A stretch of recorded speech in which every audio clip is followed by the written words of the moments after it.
સફળતા ગુજરાત એટીએસે અલ-કાયદા સાથે સંકળાયેલા 4 આતંકીઓને પકડી પાડ્યા। દેશમાંથી તપાસ ચલાવીને એટીએસે ગુજરાતમાં 2, ઉત્તર પ્રદેશમાં 1 અને દિલ્હીથી 1ને પકડ્યો।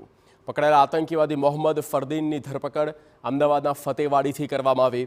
સૈફુલ્લાહ કુરેશીની ધરપકડ ભોયવાડા મોડાસાથી કરવામાં આવી। જીશાન અલી નોઈડા સેક્ટર 63માંથી અને મોહમ્મદ ફેરની દિલ્હીમાંથી ધરપકડ કરી લેવામાં આવી છે।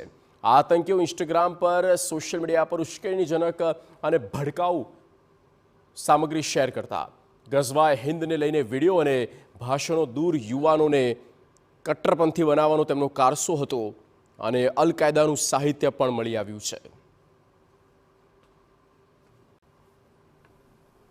સૌથી પહેલા જે અમદાવાદ ફતેવાડીમાં રહેતા ફરદીનને ડિટેન કરવામાં આવેલ।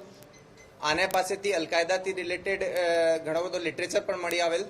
સાથે સાથે હાલમાં જ એના દ્વારા એક તલવાર પણ પ્રોક્યોર કરવામાં આવેલી હતી, એ પણ એનાથી સીઝ કરવામાં આવેલી। એના સ્ટેટમેન્ટ આધારે જાણવા મળેલ કે એના જે સાથી જે છે, જે ઇન્ફોર્મેશન મુજબના 3 માણસો છે એ પણ આને જોડે સંકળાયેલા છે।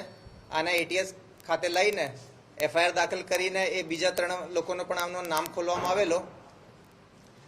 ત્રણેય જે ટીમો હતી એના દ્વારા બીજા 3 આરોપીઓને પણ પકડવામાં આવેલ। આ લોકોનો જે ઇન્સ્ટા પ્રોફાઇલ છે એને જોતા એ લોકોએ ઘણા મોટા પ્રમાણમાં રેડિકલ કન્ટેન્ટ ક્રિએટ કરતા હતા, ફોરવર્ડ કરતા હતા, શેર કરતા હતા, કોલેબ કરતા હતા અને લોકોને આ રીતની ઉશ્કેરણી કરતા હતા। ઇન્સ્ટાગ્રામ ઉપર વિવિધ અકાઉન્ટ્સ પણ અને ગ્રુપ્સ પણ બનાવેલા છે, જેમાં એ બીજા લોકોને આ રીતે તૈયાર કરતા હતા।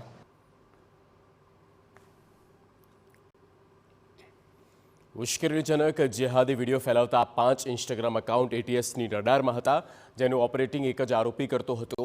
એકાઉન્ટની શોધ બાદ એફએસએલ સહિત જુદી જુદી ટીમ બનાવીને આરોપીઓની ધરપકડ શરૂ કરાઈ, જેમાં સૌથી પહેલા ઝડપાયો અમદાવાદના ફતેવાડીમાં રહેતો મોહમ્મદ ફરદીન। તેની પાસેથી તલવાર અને ધાર્મિક સાહિત્ય મળ્યું। તેની પૂછપરછમાં મળેલી માહિતી પરથી એટીએસે અન્ય 3 શખ્સ દિલ્હીનો મોહમ્મદ ફેક, નોઈડાનો જીશાન અલી અને મોડાસાનો સૈફુલ્લાહ કુરેશીની ધરપકડ કરવામાં આવી। અમદાવાદ અને મોડાસાના આરોપીઓને 14 દિવસના રિમાન્ડ મળ્યા છે। મુખ્ય માણસ મોહમ્મદ ફેક છે, જે દિલ્હીનો નિવાસી છે। એ પાકિસ્તાનના જે ઇન્સ્ટા અકાઉન્ટ છે, જે કે આ જ ઓર્ગેનાઇઝેશન સાથે જોડાયેલા છે, આ લોકો જોડે લાઈવ કોન્ટેક્ટમાં હતો અને આ લોકોથી વિભિન્ન જે જિહાદી એક્ટિવિટીઝ માટે એ સાથે મળીને લોકો કામ કરતા હતા। આ ચારેજને અહીંયા લઈને આપણે જે એફઆઈઆર કરવામાં આવેલી છે એમાં યુએપીના સેક્શન 13, 18, 38, 39 અને બીએનએસની કલમ 113, 152, 196 અને 61 મુજબનો ગુના દાખલ કરવામાં આવેલ છે। એમાંથી જે અમદાવાદ અને મોડાસાના જે બંને આરોપીઓ છે આને કોર્ટમાં પ્રોડ્યુસ હાલમાં જ કરવામાં આવેલ અને આના 14 દિવસના રિમાન્ડ પણ મળ્યા છે। આ જે રીતે હું કીધા કે ભાઈ એ ઇન્સ્ટા અકાઉન્ટથી પ્રાઇમા ફેસી અમને જાણવા મળેલ છે કે ભાઈ ઇન્સ્ટા અકાઉન્ટથી એ લોકોએ સંપર્ક કરતા હતા। દિલ્હીનો મોહમ્મદ ફેક મુખ્ય આરોપી હોવાનું ખુલ્યું। પાકિસ્તાનના ઇન્સ્ટા અકાઉન્ટ સાથે સંપર્કમાં હતો। તેના ઇન્સ્ટા અકાઉન્ટમાં અલ-કાયદાના વિડીયો, શરિયત લાગુ કરવાની માંગ સાથેના વિડીયો પણ મળી આવ્યા।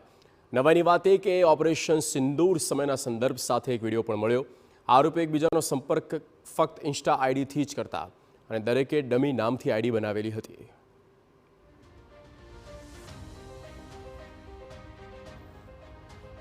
આતંકીઓ સોશિયલ મીડિયાને પોતાનું હથિયાર બનાવી દેશમાં રજકતા કેમ ફેલાય, દેશ અશાંત કેમ બને તેવા પ્રયત્નમાં હતા। એટીએસે શખ્સોના સોશિયલ મીડિયા એકાઉન્ટ પરથી દેશ વિરોધી ઝેર ઓકતી પોસ્ટ જપ્ત કરી। તેઓ જેહાદને ફરજ ગણાવે છે। એટલું જ નહીં, જેહાદનો વિરોધ કરનારને કાફિર કહ્યા। ગઝવાએ હિન્દને સમર્થન આપતી પોસ્ટ પણ કરી। હાલ એટીએસ આ 4 શખ્સોની પૂછપરછ કરવામાં આવી છે અને તેમની સાથે અન્ય કોણ જોડાયેલું હતું, શું હતા તેમના ઈરાદા, તેની તપાસ થઈ રહી છે।